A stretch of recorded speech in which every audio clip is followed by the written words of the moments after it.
Rapper 50 Cent amezidi kumwandama Diddy kwa kile ambacho kimechukua nafasi tangu mwishoni mwa mwaka 2023 kuja 2024 na mpaka sasa.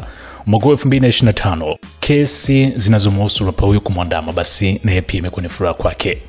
Kupitia kwenye ukurasa wa Instagram 50 siku ya jana alishare video hii inaonyesha jamaa wake wamevalia t-shirts zilizoandikwa Free Diddy, yani hani kama wafuasi wa rapper huyo wakishinikiza kwamba aachiwe, na katika kipindi ambacho ikiwa ni wiki ya pili tu usikilizwaji wa kesi mahakamani huko New York zikizidi kuchukua nafasi. Sasa alishia kama sehemu ya kushangazwa ya kuwa watu wanalipwa $20 kila baada ya risali moja kwa kuvalia mavazi yao kama sehemu tu ya kutengeneza awareness ama kushinikiza rapper husika achiwe. Sasa 50 hajaishia hapo. Ukiutazama kurasa huu utaona videos nyingi ambazo pia amekuwa akizitengeneza za AI kama sehemu tu ya kumdhihaki rapper Diddy. Unaona hata hapa pembeni alishia taarifa ambayo inaonyesha wale sex workers ambao wamekuwa revealed mahakamani, yani uhusika wao ama sura zao.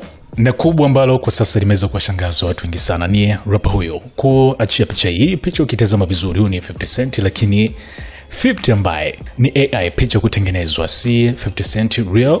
Ukimtazama sawa ni yeye kabisa, lakini akiwa amevalia t-shirt ya Free Diddy. Na kwenye caption baada ya kushare picha yakasindikiza na caption isemayo, okay, now where do I send my twin invoice guys? A deal.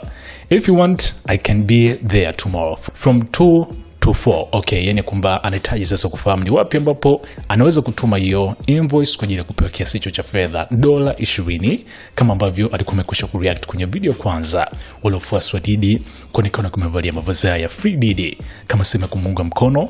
So naye pia ameamua kumdhihaki rapper kwa namna hii kwamba anahitaji naweza kulipwa kiasi hicho cha fedha $20 kwa kuonesha kwamba anamsupport na kwamba yupo tayari atakutembea kwa masaa mawili hadharani kwa umma akiwa amevalia vazi hilo. Watu wengi kwenye comments wameza kuchekeshwa na hili kwa sababu ni kama 50 kwa sasa amezidi kupiga hatua upande wa dhihaka na utani ambao amekuwa akimfanyia mwenzake ambaye yupo kwenye majanga makubwa.